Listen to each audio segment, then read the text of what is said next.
우리 함께 보실 하나님의 말씀은 신약 성경 에베소서 6장 11, 12절 두 절 말씀입니다. 마귀의 간계를 능히 대적하기 위하여 하나님의 전신갑주를 입으라. 우리의 씨름은 혈과 육을 상대하는 것이 아니요 통치자들과 권세들과 이 어둠의 세상 주관자들과 하늘에 있는 악의 영들을 상대함이라. 아멘. 방금 읽은 본문은 말하자면 우리의 주적이 누구인가 여기에 대해서 말씀하고 있다고 할 수도 있겠습니다. 주적이란 말은 무슨 뜻이죠? 주된, 주가 되는 적이다 그런 뜻이잖아요. 오늘 본문에 따르면 우리 그리스도인들의 주적은 여기 12절 말씀에 보시면 모와 못이 아니라 혈과 육이 아니라 즉 눈에 보이는 사람들이 아니라 보이지 않는 악한 영적인 세력들이다. 이들의 정체를 어떻게 묘사하고 있습니까? 이들의 이름을 어떻게 묘사하고 있냐면 11절에서는 그 우두머리인 마귀, 사탄을 언급하고 12절에서는 통치자들, 권세들, 주관자들, 하늘에 있는 악의 영들 이렇게 나열하고 있지요. 이들 모두는 우리처럼 지성을 가진 초자연적 존재들이라고 말씀을 드렸습니다. 성경을 보니 이들은 원래 하나님에 의해서 창조된 자들이었다. 이렇게 돼 있단 말이에요. 하나님이 그 악한 영들을 창조하셨다고요? 어떻게 된 건가 했을 때 아마도 천사들 중에 일부가 타락한 것으로 추정이 된다는 것입니다. 성경은 이 부분에 대해서 이들의 기원에 대해서 아주 명확히 자세히 우리에게 가르쳐 주지는 않지만 추정해 볼 수 있는 그러한 암시를 충분히 던져주고 있습니다. 예를 들어서 베드로 후서 2장에 보면 범죄한 천사들을 언급을 합니다. 범죄한 천사들. 천사들이 범죄했고 하나님을 거슬러 타락했다. 이렇게 분명히 범죄한 천사들이 언급이 되고 또 마태복음 25장 41절에 보면 마귀와 그의 사자들을 위하여 예비된 영원한 불이다. 이렇게 말을 합니다. 그럼 뭐죠? 마귀와 그의 사자들이라는 말은 천사들이라는 뜻입니다. 똑같은 단어, 에인절이라는 뜻이에요. 마귀와 그의 천사들, 마귀와 함께 타락한 천사들이 있었다는 것을 우리가 알 수 있는 것이죠. 우리는 이런 얘기를 들으면은 지금 무슨 동화 얘기인가? 무슨 지금 판타지 소설 스토리인가? 이렇게 생각이 될 수도 있겠지만, 그러나 성경은 이 마귀의 존재에 대해서 결코 가벼이 말씀하지 않아요. 진지하고 사실은 심각해요. 그 묘사할 때 어떻게 묘사하죠? 우는 사자같이 이렇게 묘사하잖아요.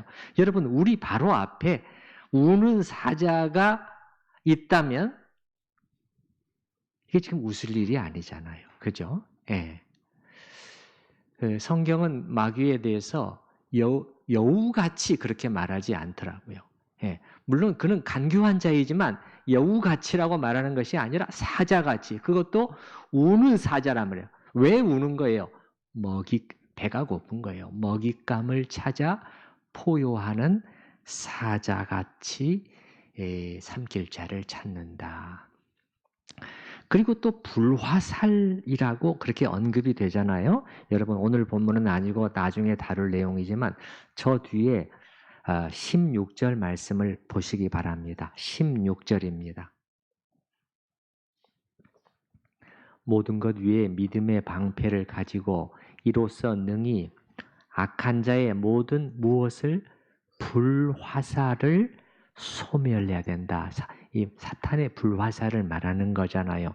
여러분, 이 불화살이라는 게 이런 건가요?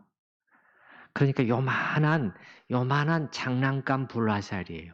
예. 그래서 이 불을 붙여 가지고 평 날리면은 피욱 날아가다가 저 앞에 그냥 피식 불이 꺼지고 떨어지는 그런 거예요. 불화살이라는 것은 화전입니다. 화전이라고도 하지요. 이 화살촉 끝에다가 이 솜뭉치를 달아 가지고 그 솜뭉치를 이 기름에 적셔서 그리고 여기에 불을 딱 붙여 가지고 바로 쏘는 것이죠. 그래서 예를 들어서 두 전함들이 서로 싸울 때도 이렇게 이 불화살들을 쏘잖아요. 예. 화전을 쏘잖아요. 그래 가지고 그런 것들이 이 배에 꽂히고 돛에 불이 붙고 하면 어떻게 됩니까? 난리가 나는 거죠. 또 성을 공략할 때 이 화전을 쏘아대되 한두 개 쏩니까? 그냥 온 하늘을 덮을 정도로 비 오듯이 쏘아 올리잖아요. 그래서 그게 성벽, 성 안에 벽 여기저기에 꽂혀 가지고 만약에 불이 붙기 시작하게 되면 정신이 없잖아요. 심하게 되면 성 전체를 불태우고 잡아삼켜 버리게 되는 것이죠. 이런 게 사탄의 불화살이에요. 장난이 아닙니다. 장난이 아니라는 거예요. 성경은 그렇게 묘사하지 않습니다. 앞에 에베소서 2장 2절에서는 사탄을 또 어떻게 묘사했더랬죠? 공중의 권세 잡은 자, 또 불순종의 아들들 가운데 역사하는 영이다. 그렇게 말을 했습니다. 불순종의 아들들 가운데 역사한다. 이들 불순종의 자녀들은 뭐예요? 예수님 밖에 있는 불신자들이죠. 아예 마귀의 손 안에 있는 자들이죠. 근데 문제는 마귀와 그의 세력들이 우리 순종의 자녀들에 대한 공격을 멈추지 않는다는 것입니다. 사실은 집중 타겟이 되어 있어요. 불신자들은 아예 그 손 안에 꽉 잡혀 있잖아요. 공격할 필요도 없는 것이지요. 이미 한편이에요. 어떻게 보면은 그들의 주 공격 대상은 하나님의 자녀들이에요. 우리의 여기 앉아 있는 우리예요. 이 예배당에 찾아와 하나님을 예배하겠다고 허위허위 달려오신 여러분들이란 말이에요. 그러니 마음을 놓을 수가 없는 것이지요. 그래서 지난주에 우리는 조심해야 합니다. 그리고 마귀가 어떤 방식으로 우리를 공략하는지에 대해서 말씀을 드렸어요. 그런데 그 후에 이 설교 내용과 관련해서 두 가지 질문을 받았어요. 근데 제가 가만히 생각을 해봤을 때 이 동일한 질문이 이 의문점이 우리 다른 성도님들에게도 생길 수가 있겠구나. 그래서 오늘은 진도 나가는 것을 잠깐 멈추고 이 본문을 가지고 원래 말씀드리려 했던 내용을 한 주 뒤로 미루고 이 두 가지 질문과 관련된 내용을 말씀드리도록 하겠습니다. 첫 번째 질문은 뭐였냐면 책임에 관한 문제였어요. 그러면 우리는 맨날 마귀 탓만 하고 우리의 책임을 회피할 수 있는 식이 될 수 있지 않겠는가 하는 거죠. 예를 들어서 마귀가 가룟 유다의 마음속에 그 예수를 팔려는 생각을 넣었다. 그래서 유다는 그대로 했다. 그러면 이게 어떻게 생각하면은 이 유다에게는 책임이 없고 모든 문제의 원인이 마귀에게만 있는 것처럼 생각될 수도 있지 않겠습니까? 이 질문인데 나올 수 있는 질문이라고 생각이 되었습니다. 여러분은 이 문제에 대해서 어떻게 생각이 되시나요? 저의 답은 물론 미혹하는 자로서 마귀가 행하는 악은 말할 필요도 없이 크지만 그렇다고 해서 인간에게 책임이 없는 건 아니에요. 분명히 있어요. 우리가 알아야 될 것은 마귀가 유다의 마음속에 이러이러한 생각을 넣었다. 성경에 보면 생각을 넣었더라 이렇게 돼 있단 말이에요. 그러면 이게 무슨 기계적인 입력을 말하는 게 아니에요. 예, 그러니까 요즘식으로 설명하면 무슨 로봇이나 AI처럼 프로그램을 딱 장착하면은 자기 생각이나 의지는 없이 입력된 대로 움직이는 그런 진행이 아닙니다. 가룟 유다의 경우에는 그의 마음속에 이미 이런 생각이 움직이고 있었는데 사탄이 이런 것들을 자극하고 충동했을 가능성이 높습니다. 그렇지 않고 이랬을까요? 유다 자신의 마음은 정말 깨끗하고 순수하고 오직 주님을 향한 한 마음밖에 없는데 어느 날 갑자기 사탄이 찾아와서 탁 이 생각을 집어넣으면서 너는 좋든 싫든 이렇게 해야만 해? 그래서 유다는 끌려가듯이 그 일을 저질렀다? 이렇게 보기는 어려워요. 그 전에 유다 안에 어떤 생각이나 욕심이 움직였을 가능성이 훨씬 더 높고, 자, 이걸 한번 그럼 어떤 것들이 한번 추정을 해보십시다. 아니, 이 사람 예수가 정말 메시아 맞아? 그리스도 맞아? 의심이 작동하는 거지요. 만약에 유다가 예수님을 정말 메시아로 하나님이 보내신 그분으로 생각했다면 대제사장들에게 넘겨주지 않았을 것입니다. 예. 그런데 그의 마음속에 이미 불신의 싹이 터서 자라고 있었을 수 있어요. 그리고 유다의 입장에서는 이거 뭔가 될 줄 알고 이 예수를 따라 다녔는데 시간이 지나도 도대체 눈에 보이는 게 없네. 이 양반이 왕이 되고 세력을 얻고 보좌에 앉아서 세상을 호령하고 그래야 나도 뭐라도 될 수 있을 텐데 도무지 그런 낌새가 보이질 않아요. 그런 부분엔 관심도 없어요.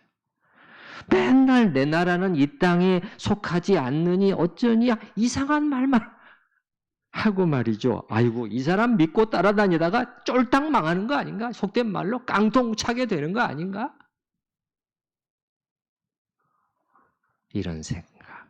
그리고 유다에게는 거래 대가로 받게 될 돈에 대한 욕심이 분명히 일어났을 것입니다.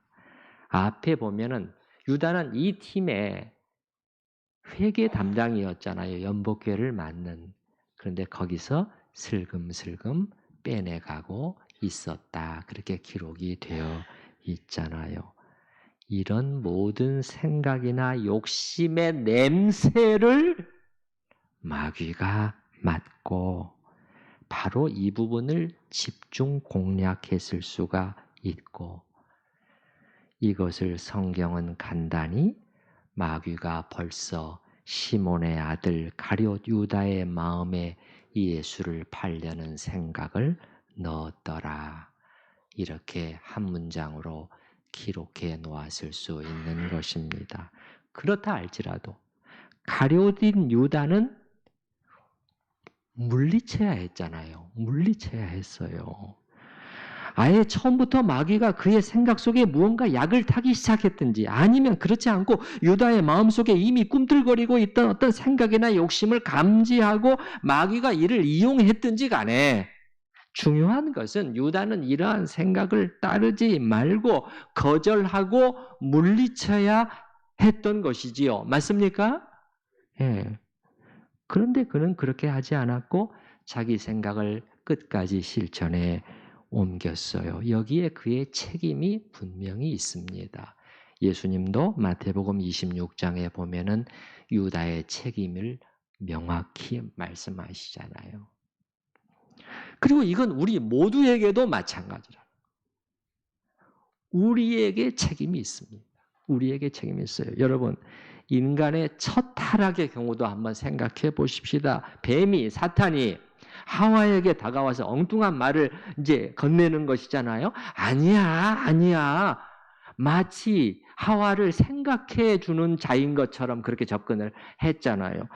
그래서 여자가 그 나무 열매를 자꾸 보게 됐단 말이에요. 그 전에는 하나님이 금하신 것이기 때문에 쳐다보지도 않았어요. 근데 이 말이 이제 귀에 솔깃 들어오는 거예요. 그래서 이렇게 자꾸 쳐다보니까 이게 먹음직도 하고 이게 보암직도 하고 그렇게 돼요. 그래서 결국 그의 말을 따랐다 이 말이죠. 그 따랐다는 것은 뭐냐면 하나님의 말씀보다 사탄의 속삭임을 더 신뢰했다는 거예요. 절대 죽지 않아.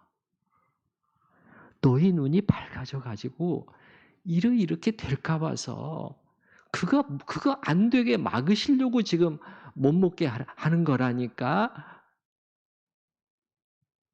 이 말을 들었다는 것은 사탄의 말에 순종했다는 것이죠. 순종.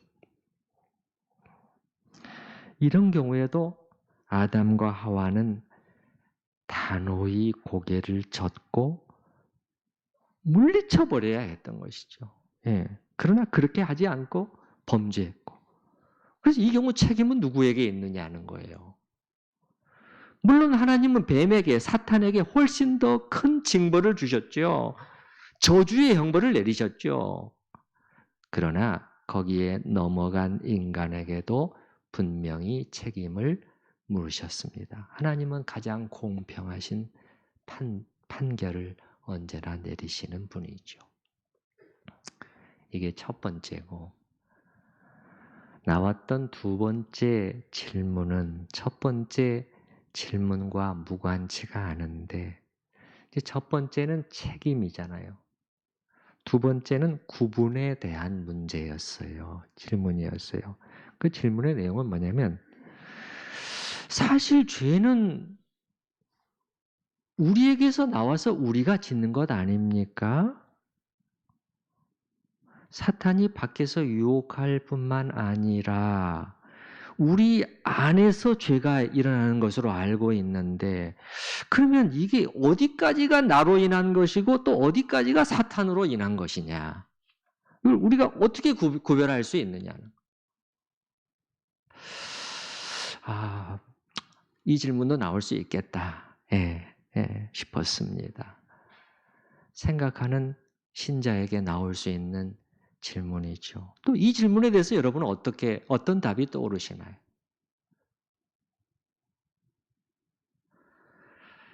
어디까지가 사탄, 또 어디까지가 나냐는 거예요. 저의 대답은 일단 모든 죄의 뿌리는 우리의 육신이에요.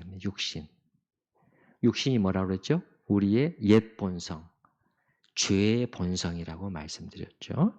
그 죄의 뿌리는 육신이지, 우리의 육신이지 사탄이 아니에요. 이 옛 본성이 죄의 산실과 같아요. 산실이에요. 산실.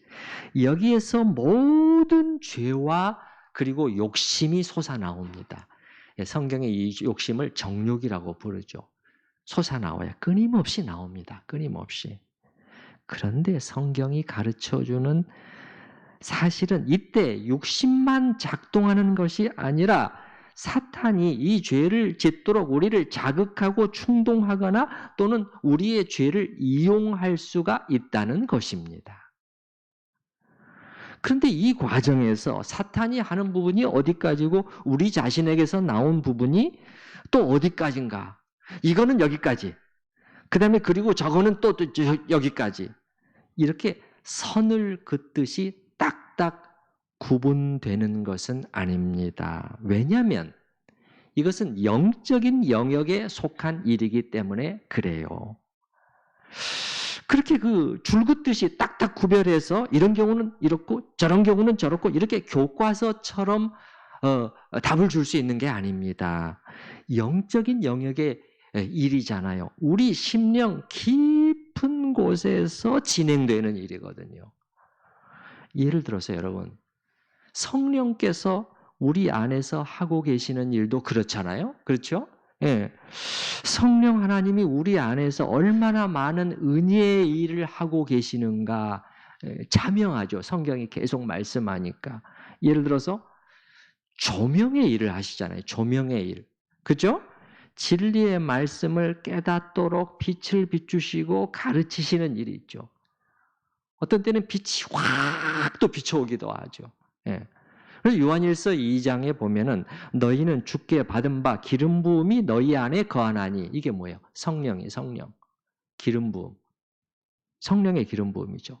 오직 그의 기름 부음이 모든 것을 너희에게 가르치며 또 참되고 거짓이 없으니 너희를 가르치신 그대로 주 안에 거하라. 이게 성령이 하시는 일이죠. 조명이죠. 또 위로의 일을 하십니까?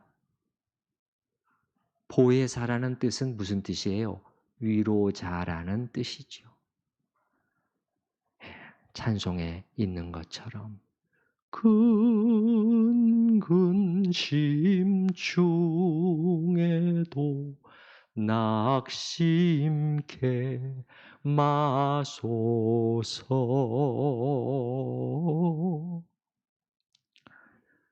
이 일을 하고 계시죠.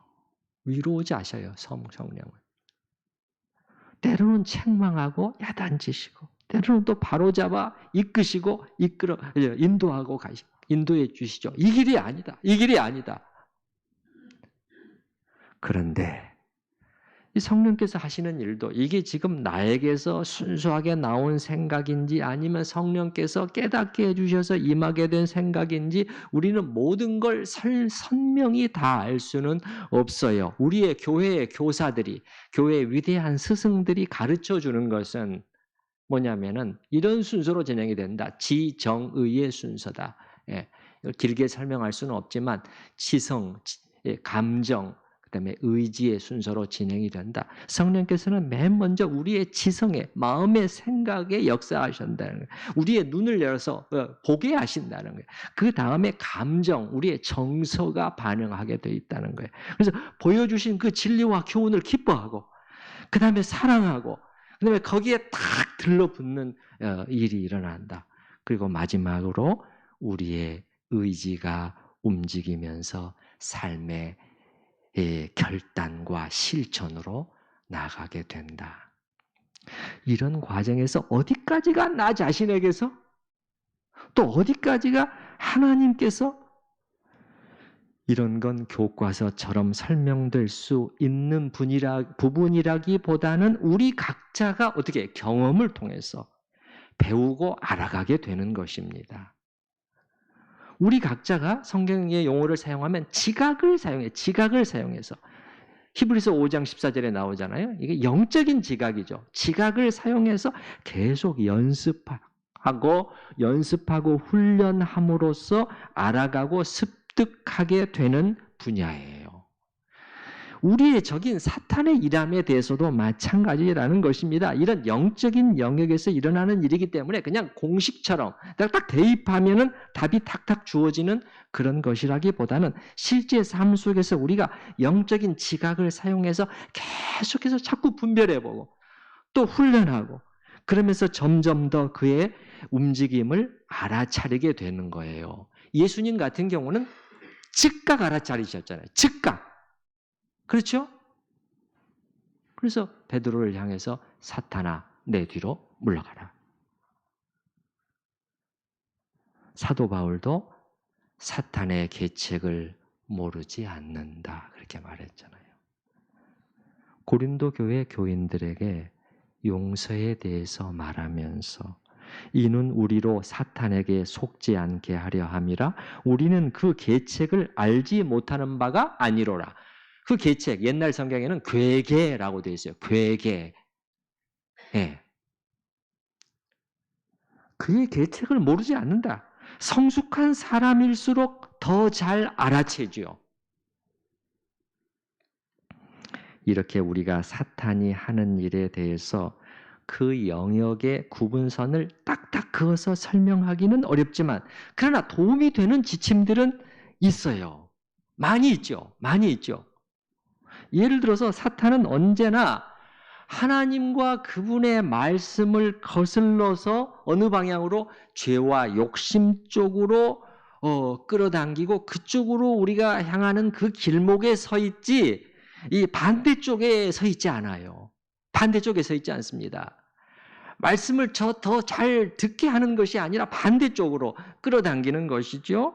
말하자면 하나님을 사랑하고 인간을 더욱 사랑하게 만드는 일은 성령께서 하시는 일이지 사탄이 하는 일은 절대 아니에요. 그래서 우리가 성령의 열매라고 부르지 않습니까? 사랑과 희락과 화평과 오래 참음과 자비와 양선과 다 뭐죠?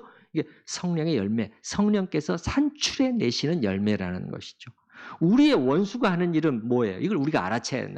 정반대인 것이죠. 사랑, 희락, 화평이 아닌 분노, 미움, 좌절, 분리 이런 것들 쪽으로 향하는 그 길목에 마귀가 딱 서 있단 말이에요. 이쪽에는 없어요. 그러므로 우리 마음이 죄의 방향으로 움직이려고 할 때 그때가 주의해야 될 때라는 거예요. 그때가. 마귀는 그때 우리를 틈탈 수 있다. 이거를 우리가 생각할 수 있고, 그리고 많은 경우 우리는 실패한 후에 배우는 것도 같습니다. 그때 지나고 보니까 원수가 살짝 건 것이었는데 그만 모르고 걸려 넘어가 버렸었구나. 본인 자신이 깨닫고 교훈을 얻습니다. 이런 배움도 중요해요. 그래야 다음부터는 경계심을 갖고 비슷한 상황이 왔을 때 더 주의하게 되죠. 그런데 여러분, 어떤 커다란 실패는 만회하기가 어렵습니다. 조심해야 돼요. 조심해야 돼요. 그리고 우리 영역과 사탄의 영역이 어떤 관계 속에 있는지 지난 주일에 들어드린 예를 가지고 좀 더 자세히 말씀드려 보겠습니다. 자, 오늘날 부부의 이혼 사유 중에서 배우자의 비중이 아주 큰 비중을 차지하고 있다. 한 이혼 전문 변호사가 하는 말을 들어보니까 이건 나이가 60, 70이 되었다고 해서 안심할 수 있는 것도 아니랍니다. 아니래요. 많이 일어나고 있다는 거예요. 그러면 자기 아내나 남편 외의 대이성에게 강력히 끌리고 도무지 그 대상에 대한 생각을 떨쳐버릴 수가 없는 경우, 물론 사탄 핑계만 댈 수가 없고 자기 자신이 잘못한 거죠. 지금 그거는 야고보서 1장에 나와 있는 것처럼 오직 각 사람이 시험을 받는 것은 자기 욕심에 끌려 미혹됨이니, 자기가 감정을 다스리는 일에 실패한 것이에요. 감정을 통제하지를 않은 것이죠. 그 사람에게 자기 마음을 줘버린 것이에요. 그렇기 때문에 그것을 다시 거둬들이기가 너무나 힘들어진 것이죠.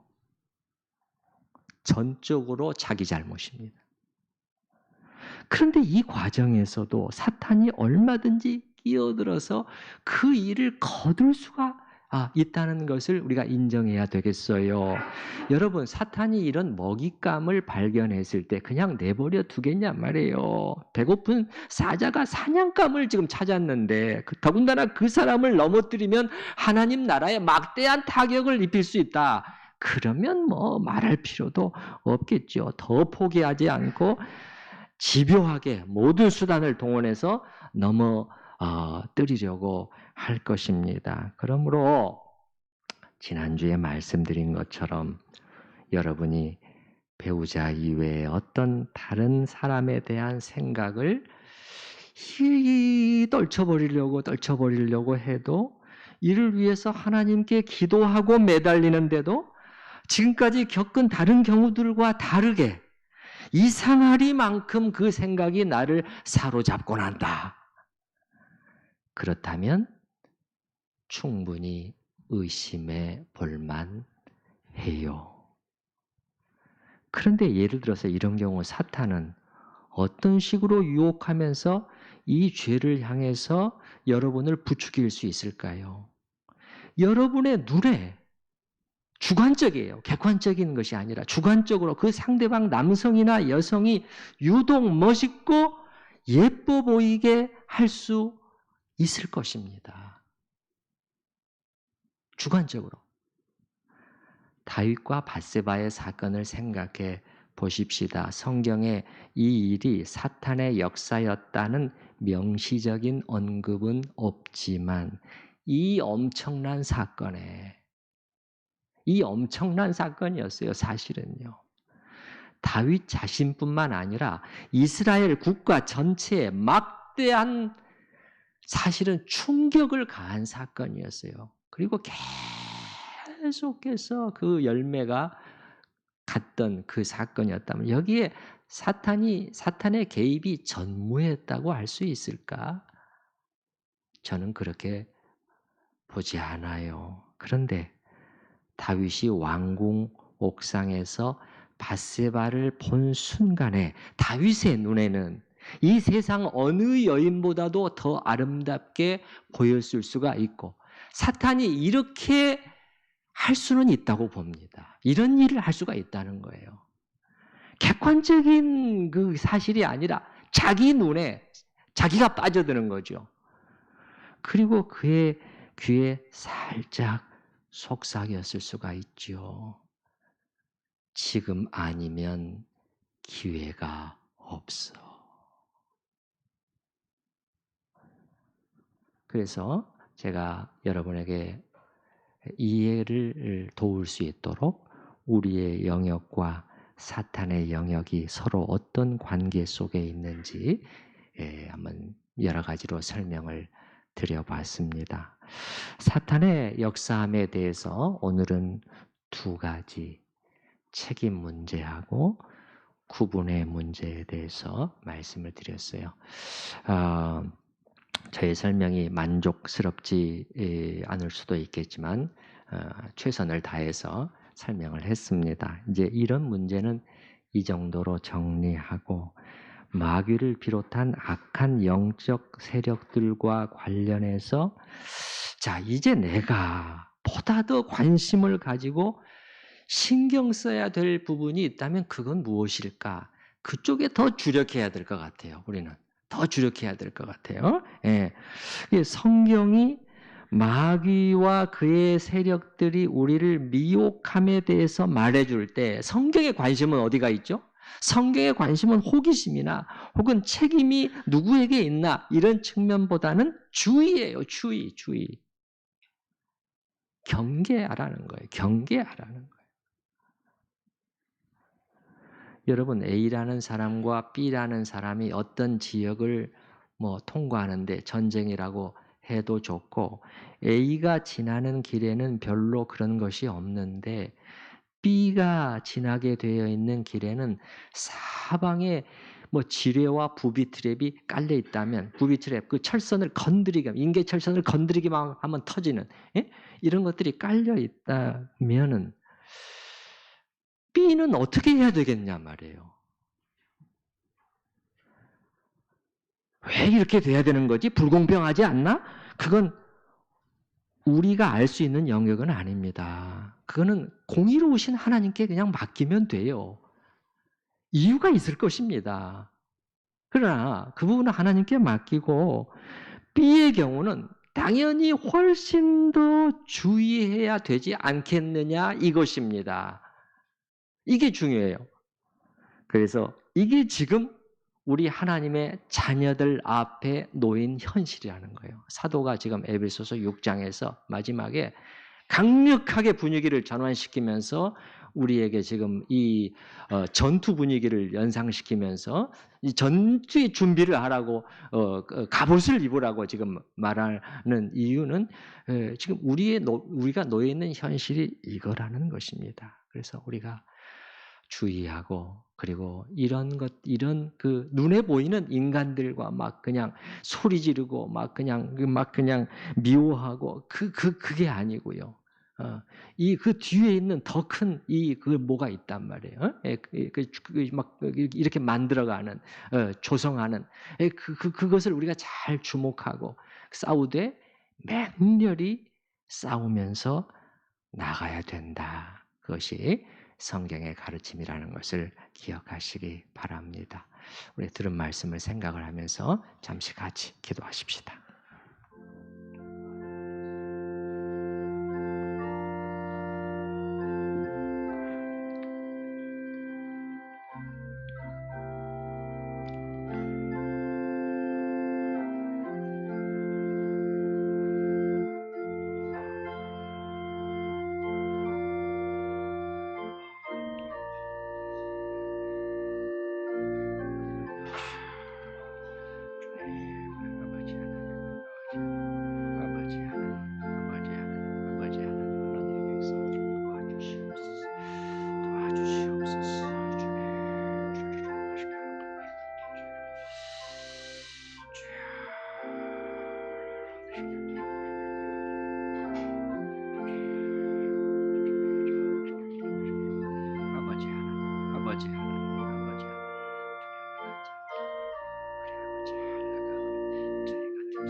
우리의 적에 대해서 또 배웠습니다. 사탄이 밖에서 미혹하고 손짓할 수 있지만 이것을 뿌리쳐야 될, 거기에 바로 우리의 책임이 있다는 것을 배웠습니다.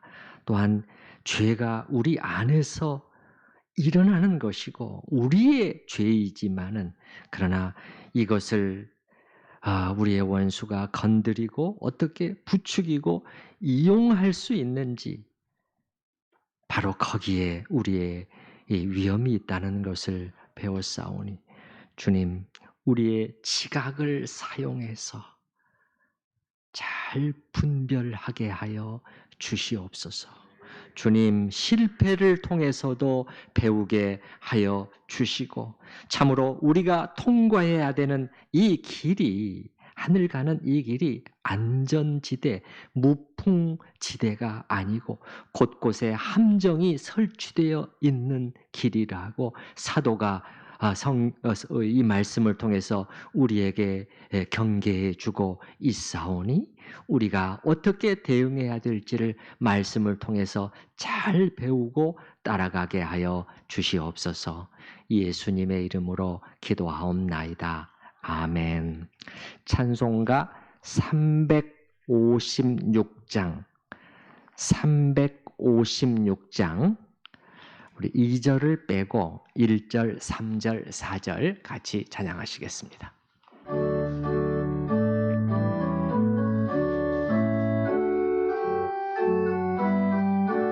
356장. 주 예수 이름 소리 높여 찬송 드리니, 그 거룩하고 크신 영광 널리 퍼지네. 나의 영혼 싸울 때, 나의 영혼 싸울 때, 주 나의 대장 되시사 나를 인도하소서. 괴영의 원수 이름을 누가 주시랴. 그 악한 마귀 정복하니 구주 예수라. 나의 영혼 싸울 때, 나의 영혼 싸울 때, 주 나의 대장 되시사 나를 인도하소서. 하소서. 내 사망 고통 면케하사 새 사람 되고 새 힘을 주사 승리 생활하게 하소서. 나의 영혼 싸울 때 나의 영혼 싸울 때 주 나의 대장 되시사 나를 인도하소서.